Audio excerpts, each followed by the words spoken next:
শিউলিতলা নামক এক গ্রামে জটিলা নামে এক বিচুটি বুড়ি বাস করত। বুড়ির 3 ছেলে, তারা কৃষিকাজ করত। 3 ছেলের 3 বউ ছিল। তারা সারাদিন কাজ করত। কেউ রান্না করত, কেউ গরু মোষ দেখাশোনা করত।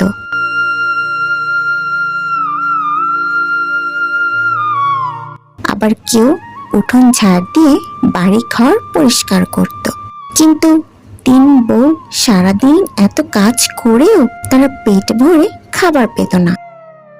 বদ্দি, আমার খুব খিদে পেয়েছে গো, কিছু খাবার হবে? না রে মেজো, কোনো খাবারই তো নেই, তবে রান্না হয়ে গেছে। তো এনাদের খাওয়া হয়ে গেলে আমরা খেতে বসবো। বাচ্চারা, তোরা চলে এসেছিস? যা, হাত মুখ ধুয়ে খেতে বস গিয়ে, আমি খাবার আনছি। একই কাজকর্ম রেখে তোমরা এখানে কি করছো? ছেলেরা আমার খেতে খুঁটে সবে বাড়ি ফিরেছে, ওদের খেতে না দিয়ে তোমরা এখানে গপ্প করছো? বেশ, তবে আজ তোমাদের খাবার বন্ধ। নে বাচ্চারা, তোরা পেট ভরে খা। মা, আমাদের যে ফসল হয়েছে তা এই গ্রামের হাটে বেচলে বেশি দাম পাবো না, তাই আমরা ঠিক করেছি শহরে যাব।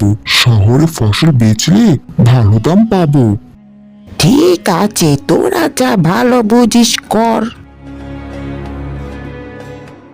একই, তোমরা এখানে দেখছো না বাচ্চারা আমার খেতে বসেছে? অমনি চলে এসেছো নজর দিতে? যাও এখান থেকে, পরে এসো। সারাদিন হাওয়া লাগিয়ে ঘুরে বেরোবে আর খাবার সময় হলে চলে আসবে। খুব খিদে পেয়েছে, তাড়াতাড়ি খাবার বাড়ো।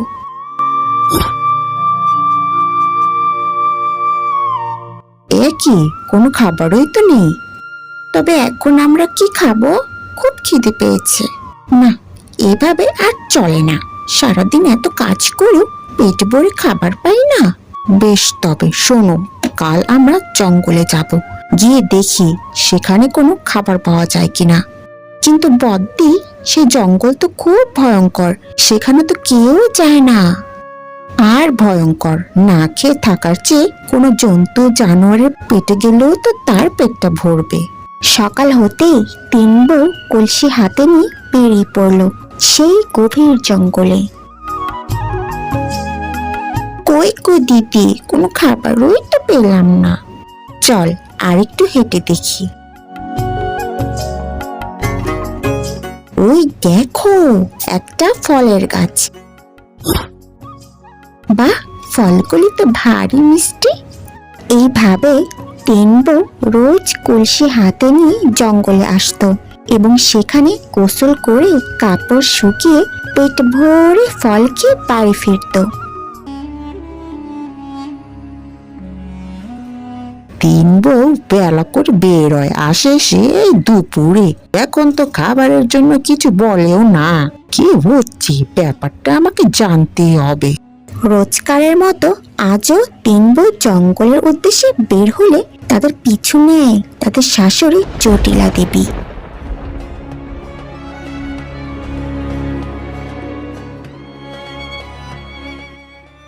ও, তবে এই ব্যাপার, দাঁড়াও তবে। জটিলা দেবী সাধুর কাছ থেকে মন্ত্রপুত ছাই এনে গভীর রাতে সে ছাই ছিটিয়ে দেয় ফল গাছটিতে।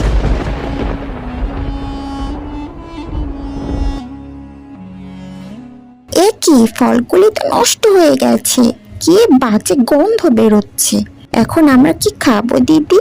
বাড়ি গিয়ে তো আবার না খেয়ে থাকতে হবে।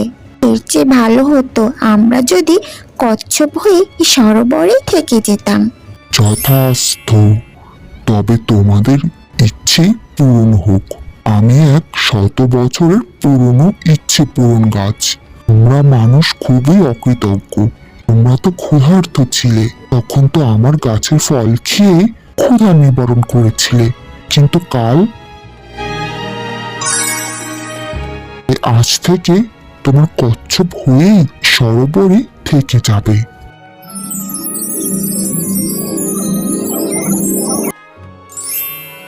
আমাদের ক্ষমা করুন ইচ্ছে পূরণ গাছ, আমরা যে দুঃখী। আমরা কখনো পেট ভরে খাবার পাইনি, তাই আপনার গাছের ফল আহার করেছি। আমাদের ক্ষমা করুন। বেশ, যদি তোমাদের শাশুড়ি তোমাদের এই রূপ দেখেও তোমাদের গ্রহণ করে ও গৃহে প্রবেশ করতে দেয়, তবে তোমরা আগের রূপ ফিরে পাবে ও সকল জাদু কেটে যাবে। আর যদি তোমাদের গ্রহণ না করে, তবে সারা জীবন তোমাদের এই সরোবরে কচ্ছপ হয়ে থেকে যেতে হবে। ইচ্ছে পূরণ গাছের কথা মতো 3 কচ্ছপ তাদের বাড়ি যায়। মা, দরজা খোলো মা, আমরা এসেছি, আমাদের গ্রহণ করো, আমরা তোমার 3 বউ। মরণ বউ দেখাচ্ছে, অমন বউ আমার চাই নে বাপু, আমি আমার ছেলেদের আবার বিয়ে দেবো। এমনি করে 3 কচ্ছপ বউ একদিন ও এক রাত থেকে মনে দুঃখ ও কষ্ট নিয়ে চলে গেল সেই সরোবরে। বন্ধুরা, গল্পটি তোমাদের কেমন লেগেছে? যদি ভালো লেগে থাকে তবে চ্যানেলটি সাবস্ক্রাইব করে আমাদের পাশেই থেকো।